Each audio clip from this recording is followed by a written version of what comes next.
Hi, everyone.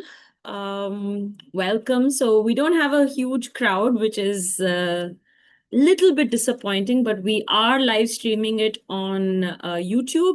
So please feel free to share the YouTube link. I will be posting it on the chat right now, and we will start in exactly 3 seconds. Parwana, can you hear me? Yes, I can hear you. Can you hear me? Yes, perfect. All right, so good evening, good afternoon, everyone. And I'm so happy to invite Parwana again. I've known her for quite a few years now, since I was in Poland. And her voice has emerged from the margins to speak really powerfully to the world. She's a poet, she's a writer, she's an activist. So you can see her work in many books and letters and protests. So I'm not going to give a very long introduction to Parwana. So what we're going to do instead is, Parwana, if you are comfortable, could you take us back to that moment, what that made you pick up your pen in Moria and start writing?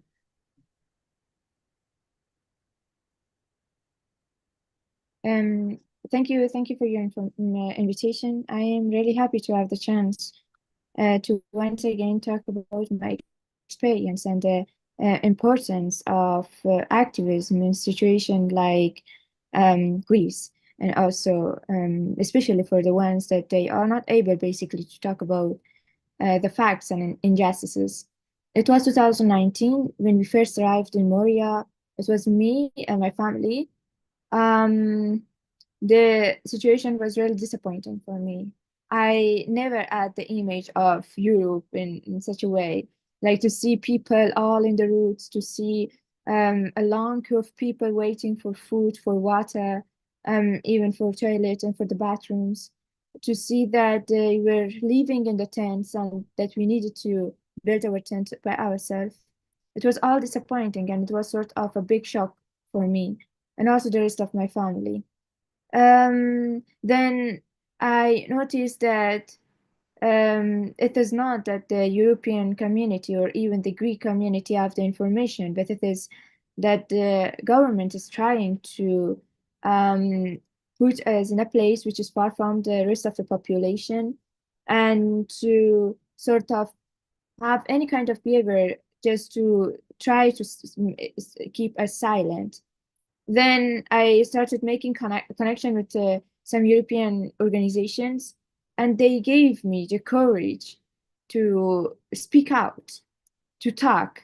But it was not possible for me to talk because we were applying for asylum, and it was sort of a risk for the rest of my family to see that they would be getting a negative decision from the government. And instead, I said, okay, then I start writing like without having my name anonymously. It continued for 4 months, writing the letters to the world from Moria, which was a big shock for my readers and the people that they were sharing for that. They didn't know that this is the reality of Europe, and such a hell is existed in the margins of Europe. Right. So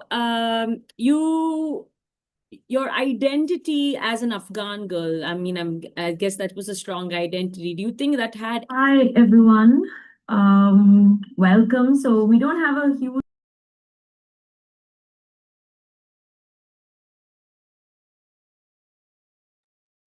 Right. So I was just wondering about your identity as an Afghan girl in Moria, and did that somehow shape the way you wrote letters to the world? And how did this writing do for you personally, and how did it lead to your activism?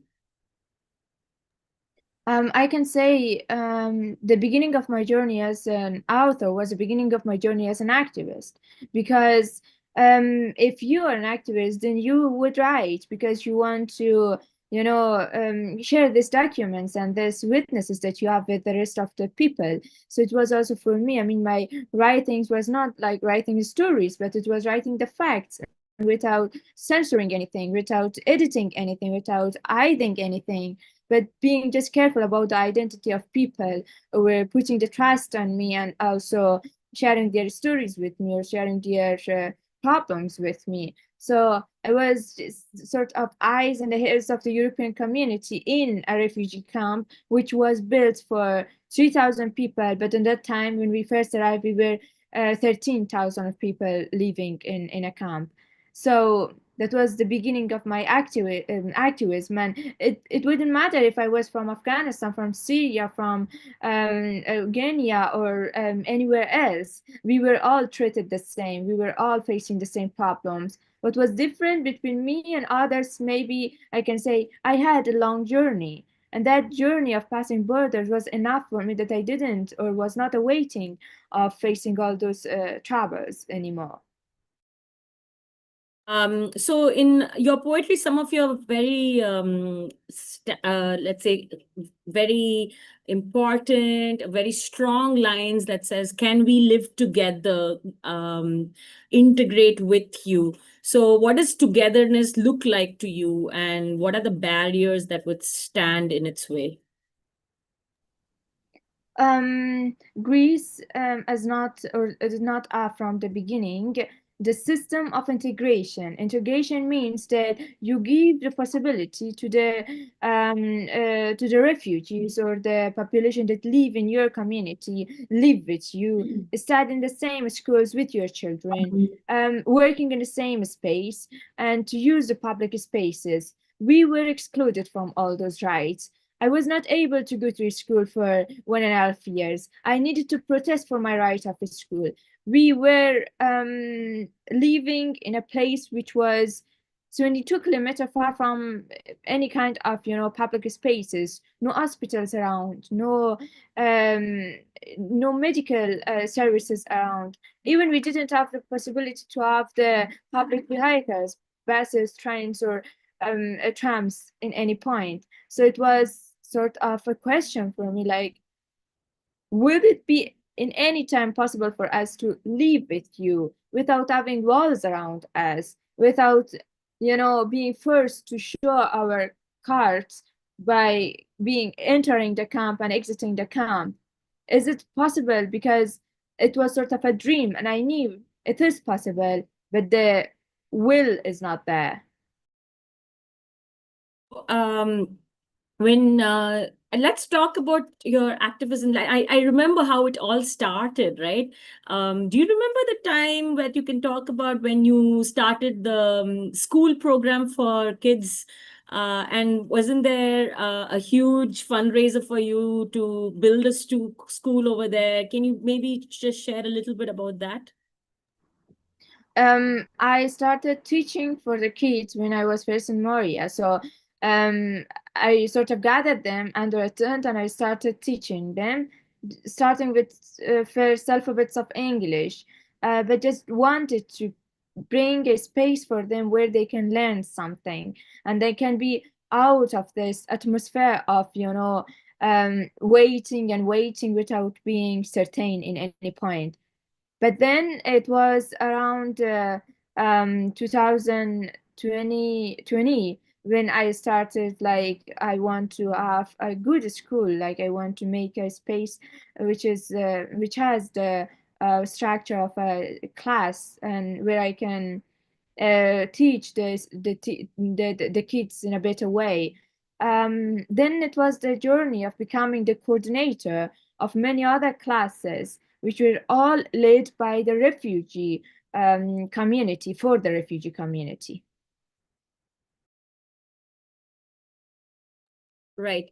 So, what has been some of your favorite moments during the teaching?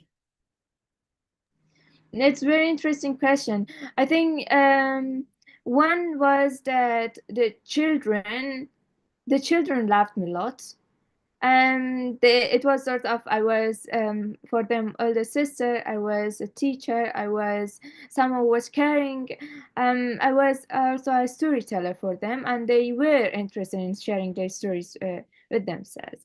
um, and also they wanted to write letters to the students of German schools, for example, because they always they were listening to their parents talking that they want to, for example, come to Germany or to travel in another European city or country, but then they didn't know like what should they do, and they were always asking me about having a passport. Like they were asking me, teacher, do you have a passport? And was like, no, I don't have it. It's like, my mother said that we will be having a passport one day.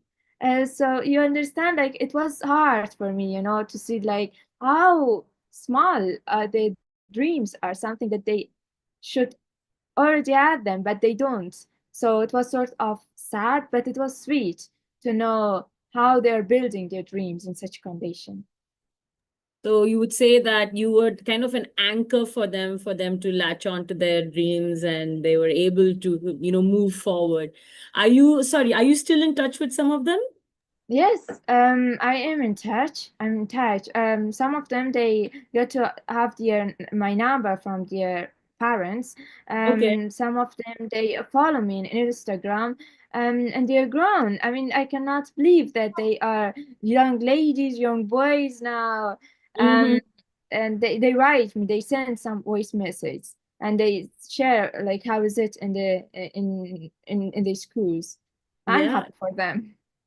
So are they still in Greece or are they and in some European country? Like Many of them that I know, they are in some of the European countries now, okay, but there wonderful. are a few of them that they are still in Greece, All right. especially from Kurdish community, because for the Mm, Kurdish community it is hard for them to have the papers, and some of them they just gave up on having papers anymore, and they decided to continue their life in the camps. yeah. I remember you mentioning, and a few other people I met from Afghanistan mentioning that getting asylum as an Afghan person is actually a lot more difficult than maybe someone from other places because there was no imminent threat during the time that you were there. Did you experience that, or did you feel that was the case? Can you just share a little bit about why you thought, how you perceived that the Afghan community were not seen as a very vulnerable community for them to move on with their asylum process? hmm For the Afghan community, because the time it was not, I mean, there was no war happening, okay, in some Exactly. points of Afghanistan, but it was getting censored by the media, was not shared in the international medias in any way. Although as an Afghan girl living like years in Afghanistan, we had basically internal wars in Afghanistan,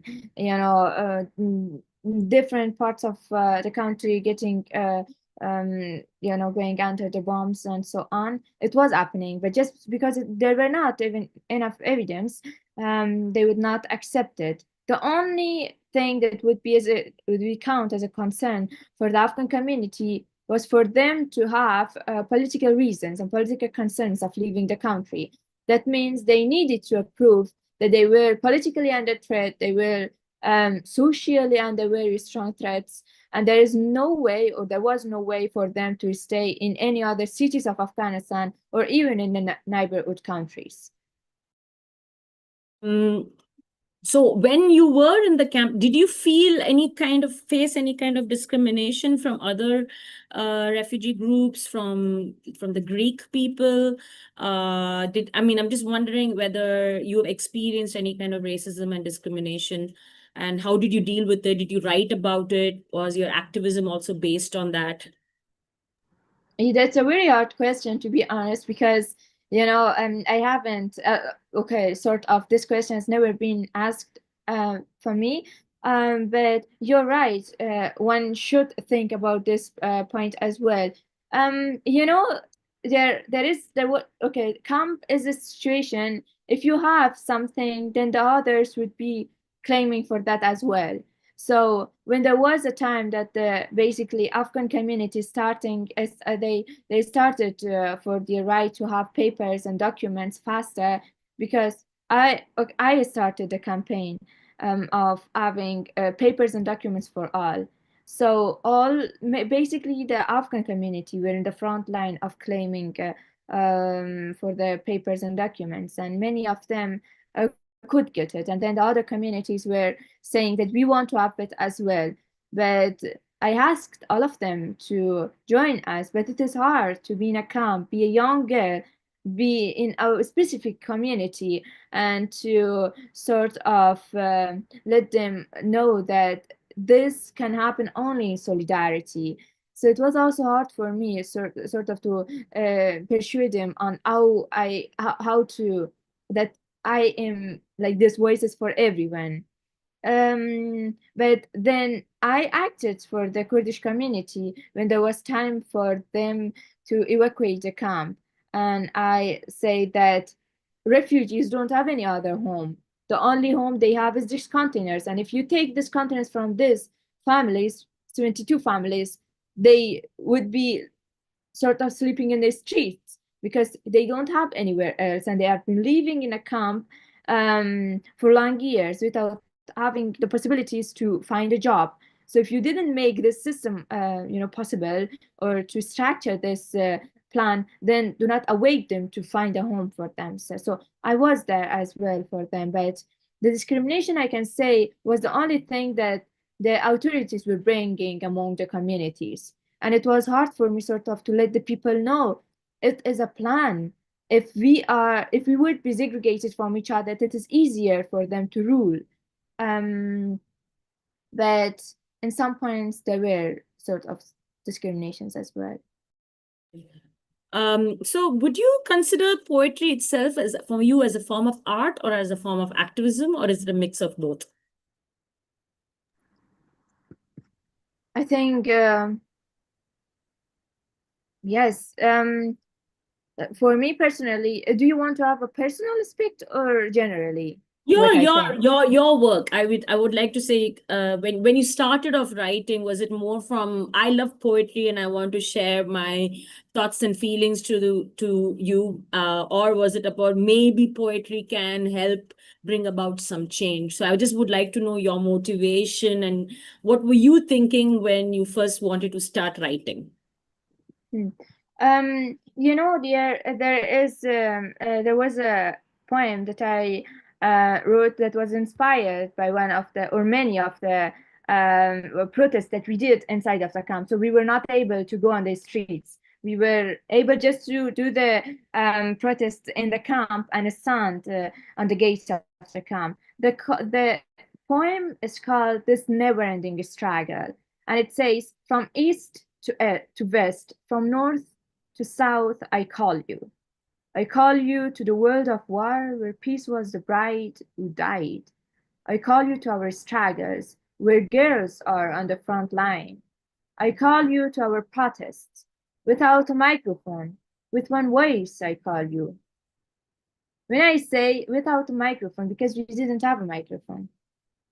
When it says like from east to west, from north to south, because we wanted to have the international solidarity with us. When we say like the girls are on the front line, because many of the protests were organized by the girls, young girls from the camp.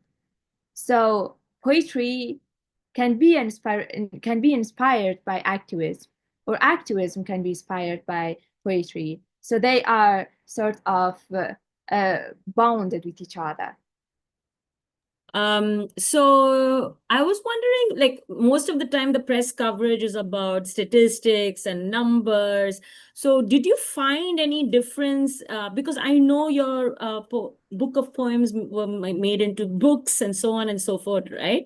So do you think when you were writing to the world from inside the camps, there was a difference in the way the audience and policymakers might have responded to it compared to when they were just reading basic numbers and statistics? Or so I mean, I'm not asking you whether that happened. In your opinion, in your perception, do you think something like that happened, that maybe this made a better change in their understanding of what was going on at Moria? Mhm.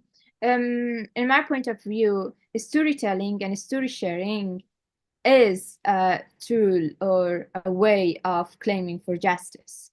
And it also sort of provokes the others to stand for that, because you make it clear that we are not only numbers, we are people of dreams, we are people of actions, we are people who are basically not giving up. So when we do it, we also need the support from your side as well.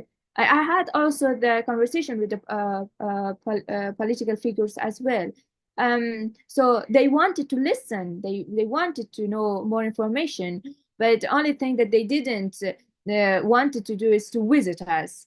So they wanted someone from the camp to go to them, or in any kind of meeting that we're there to talk to them, but they were not visiting us. And that was a big gap among all the system of injustices we were facing.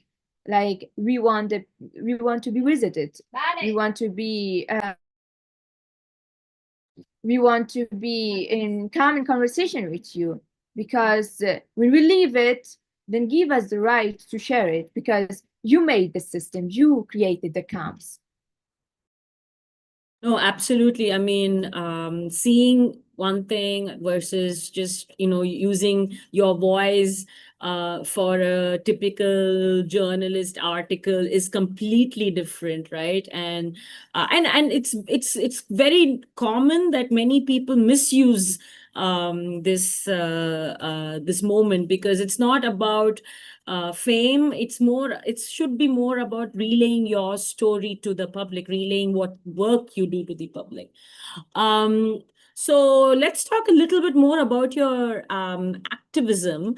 Do you think How do you think that when you were in Ritsona and Moria, do you think some of the young refugees were inspired by you and acted in solidarity, maybe also in defiance? What were some of the behaviors that they engaged in that made you realize, oh, okay, I'm doing something. It makes sense for me to do this, and I will continue doing this? Um, for your previous point, I can say that it was an urge. I needed to do that because my voice was taken from me, my identity was taken from me. I needed to stand for my community and for my identity, for saying that this is my name, and give me the right and the ability to write my name under my writings and not to stay anonymous. There's that anonymity and that uncertainty was suffocating for me. And then the second point of the question, yeah, you're right. Um, Many got inspired, even from other communities, the communities that they didn't have a common language with us. But just seeing that I was there talking to media, defending everyone, but sort of they wanted to have someone from their community as well, standing or going together beside me. The young girls that I think before having me, they were not going around, even in the camp a lot, feeling insecure. But I think sort of I broke that feeling of insecurity, saying that this is our sort of our home. You should not be afraid of where you live, and the girls should come out, and this is the first step to change. So many of also the young girls and boys from my community were there to support me in the protest, to create the big banners, to hold the banners, to write the clapboards, to bring the materials, even to build a school, the small school that I built in the camp was with the support of the refugee community. It's really inspiring to see how how old are you now, Parwana? 21? Yes, I'm 21. Yes, I remember when you were 16. It's been quite a long few years, right? Um, it is so inspiring to see someone so young, even as a 21-year-old. I mean, I teach at a university, and my students are between 18 and 21 years. And, it's very hard for me to even see whether they'll be interested in this collective action, protests, and solidarity. And you don't need to be experiencing problems to be that person engaging in solidarity, right? You can be sympathetic towards someone else's cause. So I think what you have done and what you're doing is absolutely marvelous, and it should definitely inspire people worldwide that it makes a difference when you stand up for yourself, stand up for your community. um so can you tell me a little bit about how did you make your move to Germany? When did that happen? Now you're going to start studying political science and philosophy. Let's Actually, one of the viewers here, she is a psychology and philosophy student. I think I was telling you about her once, right? So maybe you can start by telling us how did the move happen from Ritsona to Germany? Mhm. There is a small point that I think should be interesting for you to know. You know what? Many of the Afghan, especially Afghan girls, when they arrive to Europe and they want to find hobbies for themselves, they go in three big measures, like big, paths. The first one is art. The second one is journalism and activism. The third one is photography. The journalism and activism is just because in Afghanistan, girls are not so safe to go for activism or to become a journalist. You understand? It's not secure for them, and they start doing it in Europe. They want to pursue their dreams and to change into reality. The group or the big part of them that they choose art, it is just because they don't find any other ways to express their feelings and they go for art. And art is a therapy for them. For many of us that we had the journey of living in the camps. It was sort of a way of getting out of that situation and to do the therapy through art. Um, and your question, it is common between Afghan and all other communities to have their documents and to travel in one of the Central European cities. So it was also a family decision to say, my sister was living at that time also in Germany, so they say then we will go to be a bit more close to my sister who is living in Germany. Sorry, when did this happen, Parwana? So how In many years? 2022. Okay, so you've been in Germany for 3 years now. How is your Deutsch? Yeah, I don't know if I can speak German here, but okay. Just I think in just this sort of two and a half, I can say because in the first 6 months we were getting transferred in different refugee, big or small, Yeah. temporary or sort of longer terms refugee camps.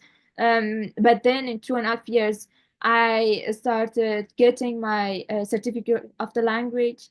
I finished 2 years of technical college and wrote the exams, and at the end got my certificate for the graduation with the best second score in the class, which I think is something good. But I think yeah, I mean, as many of the people from Germany, they say that it is a very big improvement of the language. Like one cannot easily reach to this like C1 level of the language in 2.5 years. But I think it was something necessarily. It was long time out of education, formal education. I wanted to um, achieve it. So, is your course going to be in German or is it going to be in English? It's going to be in German. German. So I would like to know, I mean, this is coming from an academic perspective. I'm very interested in understanding what made you choose political science and philosophy as your major. Um, Philosophy has always been my favorite. Yeah, because I think I always see these things the way that the others don't. I always add the struggle of understanding the people's point of view, and trying to also share my point of view and to know it is which is the right, which is wrong, or is there a right or wrong in this aspect, or how one can sort of separate it from each other. Because as an activist who started activism by herself in a very young age with all the risks and considering all kind of threats and going all this journey sort of alone. Then philosophy was something that would I was thinking that can find a group of people who can understand me, and I can have long, deep conversations with them. But then political science is to sort of understand the politics. Like it's something that has always affected us. And if you know the language of politics, maybe you can barely fight against it. No, absolutely. I think activism without understanding politics is very difficult because it's not just you going and shouting for freedom or whatever it is. You need to understand the cause and you need to be able to explain it as well, right? Right. So when have you already started university or you're just No, about to start? You're just it's about. not yet. No. Okay. So are you going to continue your activism role once you start university? Do you think you'll have time? And if you're going to continue, what are your ideas? Would you like to involve the students community from the university? Do you have any such thoughts that you'd like to implement? Um, if someone would ask me, would you be able to go to Germany and start, learning the German language and writing the exams in a German school, where you never been in a German school, would it be possible for you to continue your activism? I would say maybe not, but I did.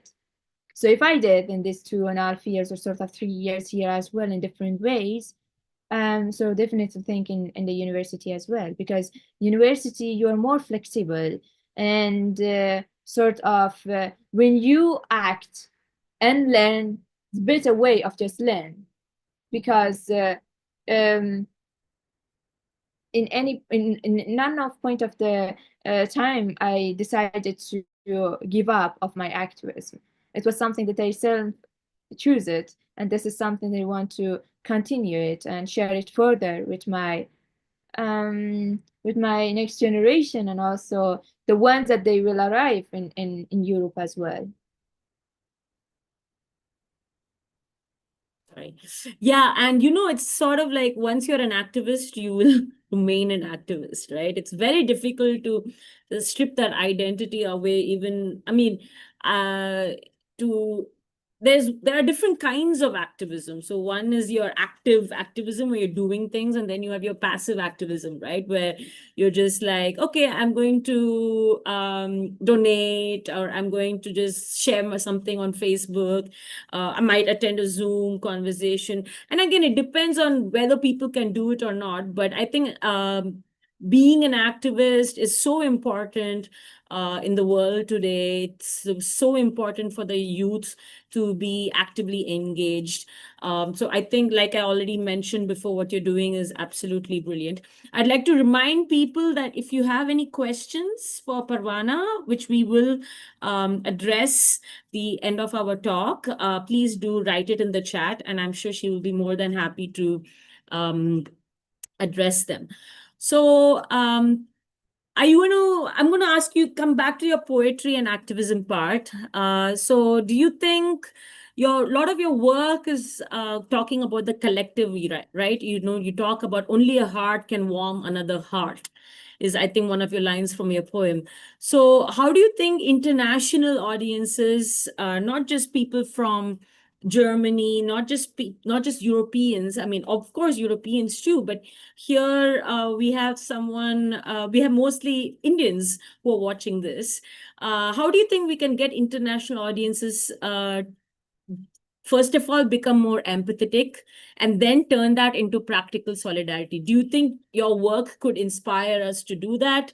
And how do you think we should be interpreting your work? How do you think we should be understanding your work? I think during my activism and even after that, I got like interesting suggestions from the people, also the students who were living in United States and some of the universities in Los Angeles and New York. They were interested in my work, but sort of wanted to let them know that injustice is not happening only in the margins of Europe. It is also happening in United States. So it's good to have a look on what's happening around you. And then notice that they do, but want to know how we act against it and how we are trying as a community or affected by the situation to resist, to share this message with the community that they are, facing this sort of injustices in their community as well. Then it happened to also have a conversation from some of the universities in Korea. They wanted to know like how is the sustainability life with the sustainability happening like for us, like how is the structure of the camp, how is with the consumption of, for example, plastic things. So it was different aspects, like we would say, it is not getting considered at all. It's completely, zero for us, because there is, not a possibility for us to think like how we can consider the sustainable goals, how to reduce, the plastic rabbits and so on. So it's not possible. Like we are not living under such a condition. And even during COVID or the pandemic, it was um, so bad that that we were just trying to survive, nothing else. So I think the international audiences, they have different aspects and goals by reaching me out, trying to know different aspects that is interesting for them. But in general, something that has always put us in contact or to have a common goals is the fight against the injustice and the resistance for freedom, asking for the right to have papers and freedom of movement. So since you moved or you left Afghanistan, obviously the situation in Afghanistan has become rather worse. Um, I want to know how you process that, how you are, when you first heard whatever was happening, do you think that had an effect on you? Your family and friends might still be there. So I would just like to know if did that lead you to write something, or would so your initial activism is about getting refugee rights. So I'm wondering whether you will also engage in more political activism about women's and girls' rights in Afghanistan. So do you have such plans? Um, you like as individual, you as an activist, you understand like when you come to this field, when you are a practitioner and you are in the front line, it doesn't matter what kind of injustice is happening in the world. You feel yourself responsible to fight for that in any ways, either becoming coming in a solidarity with others or to asking them to come and go fight with you, either to be in their movement or to start that movement yourself. So for me it was like when the condition in Afghanistan mm, everything was changed, I was like, what can I do now? I have um no country behind me anymore. I I cannot claim even for my sort of identity because the embassy was getting closed. You understand? And we needed to have the documents from our embassy as well. I was like, my God, one fight is not in the end, and there is another thing happening. Like, what should I do? People were asking me that I should protest, like, we needed to protest. Then I started organizing protests in the center of Athens in front of the parliamentary, asking the parliamentary to, to have the embassy of Afghanistan for a longer time there because people needed to have papers, but there was not any chance to have it. And without any papers, they could not travel to any of the, or could, but there would be problems in all the European countries for them. So wanted to at least do something and also wanted to ask the Greek government to stand against it, do something. So there was parallel, fights, and I was a girl. I wanted to feel in some points that I'm also a young person. I'm also a sort of teenager. I'm also someone with no experiences. Like I'm not educated from this faculty, you understand, with no formal education. And to take me serious, it was also hard because, I was younger than others. And how people could listen to someone who is younger than them was also hard to achieve that. You know, if Greta Thunberg can do it, Parwana, I'm sure you will also be um, the forefront runner of activism for refugees. I'd like to open the floor for any questions from the audience at this point before we wind up the webinar. There's already one question from Danisha. She was wondering if you were inspired by other activists or revolutionaries or any poets' writings. I didn't get the question, Sundurja. Can Were you you please were repeat it you again? ins- were you inspired by the works of other activists or any other revolutionary leader, any other poet? Were you inspired by their work? Um, yes, Okay. yes, I was, but I'm trying to have the names. You don't have to, I mean, like, what about their work do you think was really stood out for you? I was basically inspired by the work of the um African American community, where they Okay. first started to ask for their rights. Mm, Um, Yeah, so I also got to read some parts or some pages of the book of from written by Malcolm X, which was about the Muslim community in America trying to have their own community, their own voices, and to sort of uh, make a stable life for themselves. do we have any more questions? I mean, it's a small audience, so even if you would like to just speak, please feel free. Please do raise your hand. You know Uh, what? Something also, um, the time when I started my activism, because I didn't have the knowledge, you understand? And mm, to write something, you need to read. And to yeah. read, for me, it was important to read something that was useful. I didn't have the time to read a lot, but I wanted to, and that short time, I wanted to also read something that could help me write better or to express better, to reflect better. There was the time that I got a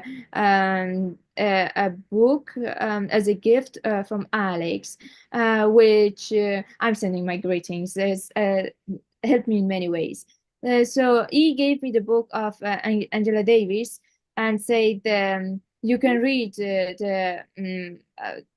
about her life and also the activism that she did. I think the situation you're living is somehow the situation that she experienced. So she became like a grandmom for me. To reach, although I didn't know, and I was always asking, was there any other people who were living in the camps, talking and acting? Because I want to know what kind of strategies they had, what they did, what was right for them, what kind of experience they got. Mm, mm, Is there any evidence? And that was the reason that I was writing, because I wanted to share it later for the ones that will come after me, to say like this is the things that happen, and it is normal if you see sometimes not to have the solidarity of other communities. It's normal to feel being tired. It is normal to think that you cannot continue. It's part of mm. this journey because I needed these words. Yeah. Have you ever thought about expanding your activism to, let's say, mental health of child and adolescent refugees? Because that is a very, very crucial section that most dialogues. We don't really talk much about it in, let's say, even in media, even in general discussions. And the need for mental health support for this particular, the children and adolescents, is very, very important from a psychological perspective, from a developmental perspective. So have you ever thought about moving into that direction, or is that too much for you at this point? But you are talking about the time back in Greece or in general I mean, now. time back in Greece, did you do anything like that? And now would you be willing to do something like that? Because now you have you have a following, you can really make an impact, and you can speak to people, you can really show the world about why it's important for young refugees and asylum seekers to get that mental health support. So I'm just wondering if that is part of your plan. Just curious. Okay, let me talk about the first part of the question. I think um, the urgency was there, but if I would think or act for that, I would act first for myself because I was in need of getting mental health assist and consultations. I was because I was also one of them. There was no difference. I was leaving the same things. I was going under the same injustices. I was waiting on the same long queues for water, for food, and everything. So I needed that myself. I got to know come to this point when I left the camps in the Greece in total and when I was first in Germany. And now I think, yes, beside everything, beside education, or maybe more important than education, formal education, important is for them the mental health. But let's come to this topic again. Like, imagine if the mental health topic would be considered, then they would not be living in the refugee camps because the refugee camps are the poison for the mental health of for children and adults. It's, there are these theories about mental health where, not theories, but children, for example, they have to force. I mean, what you're doing is a very adult thing, Parwana. And what you started doing in 16 was, it's not what a typical 16-year-old does. So children are forced to grow up and be adults, and they are skipping this developmental span, the lifespan of being a child. So that itself will have separate kinds of cognitions and mental health consequences. So absolutely, when you're in a camp, when you're in a conflict zone, when you're experiencing war, persecution, mental health is a hugely ignored area. But I do understand that maybe when you're living in a camp, the first thing that you're thinking of is, oh, can I get food? Can I get water? Will I be safe? If I'm having fever, will I get some kind of medical support? That first thing, you don't really think about mental health. Or I don't know. What do you, from your experience, or what is it that you've seen? Um, I got to know the young people who were attempting suicide, Hmm. were under the stress a lot. We're not recognizing themselves as being depressed in a very high degree, I can say. Like not even having the being like having the will of coming out of their containers for a week or more than that. You understand? Like just eating everything happening outside of that container. Yeah, no, it's a very important issue that we need to consider, and hopefully people who are in the mental health field can push a little bit more to do this. All right, so some final thoughts. Uh, First, a fun question. Do you have a new book that's coming up that we would like that we can read at some point? There is some time in the editing period, which I think has taken longer than expecting. Sort of, it's just because the person who is collaborating for the editing and guiding me is a little bit sick, and I'm trying to understand also the situation as well. And meanwhile, I want to come out to have this book come out in German language as well. So in some points, I'm thinking, will I be able to translate the book by myself and then give it for the editing? But sometimes think that maybe it would not be possible. It will be an holistic, with very deep and very concerned points about life in the camp, trying to share it as a microcosmic world. Um, how how everything is happening in the world is also happening in a camp. The same factors, the same sort of algorithm, the same things that can affect the people living. And what is difference between the subjective and objective?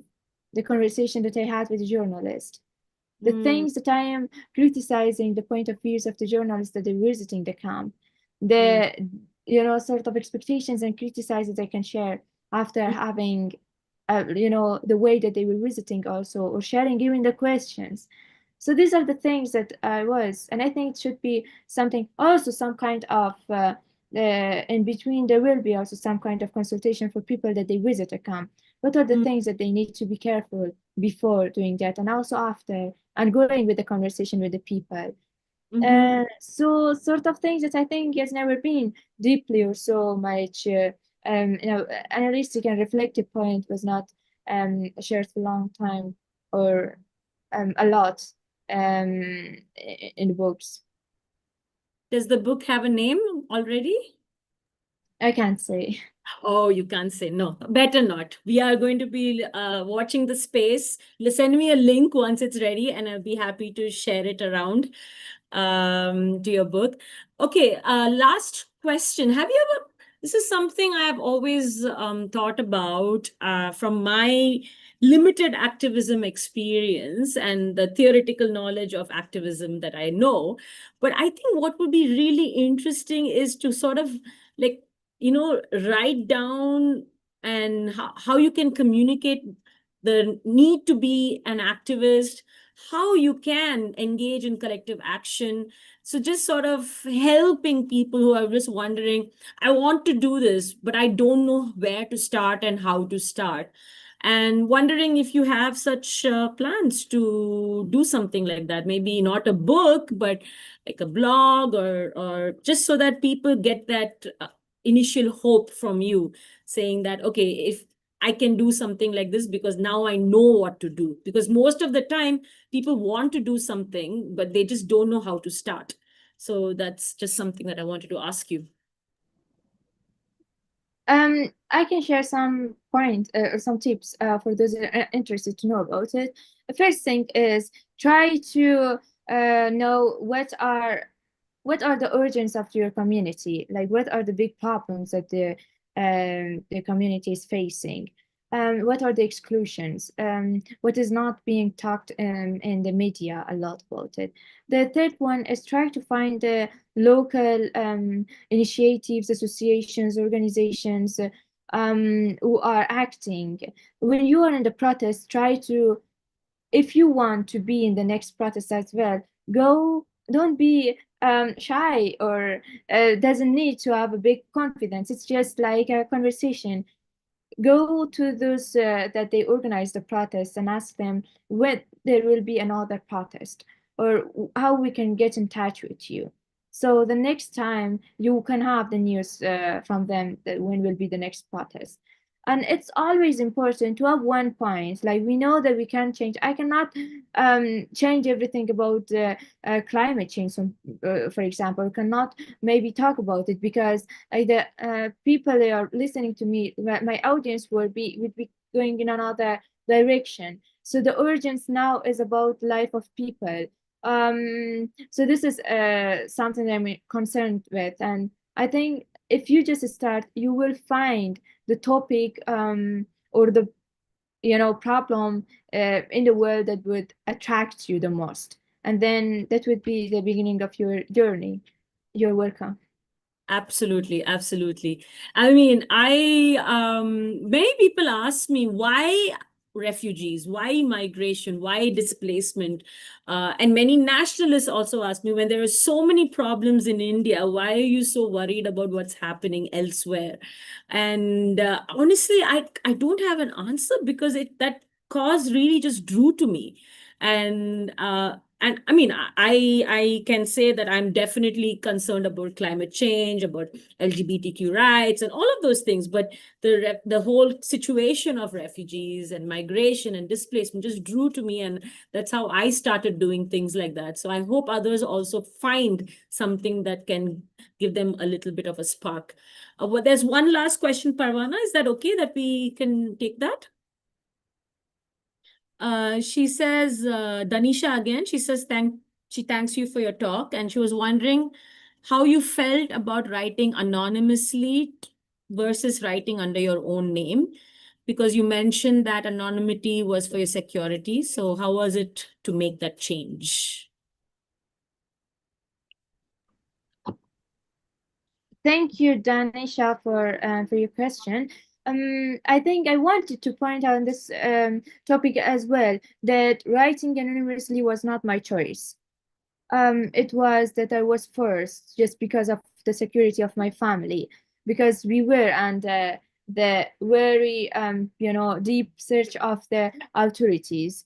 So we wanted to apply for asylum, and they would be checking all the social medias. I know some people, some of the families, that one or two members of the family, they were using social media for sharing the news and stuff like this, and they got a read stamp for their asylum, so didn't want my family to get something like this as well. But what was the feeling to write anonymously was for me really sort of that another thing is also getting away from me, which was my name, just to have the name there as well. But to write under my own name, I was sort of in a point that I could feel being proud of the things that I was writing, to be to confess that I'm a writer, to say that, or to claim in somewhere that I am an author. Other as any other way, I was not able because they were not published under my name. They were published in many platforms, but my name was not there. So at the end, wouldn't make a big difference in general because I wanted to have the impact. I wanted to, share the reality, either with the name or without it.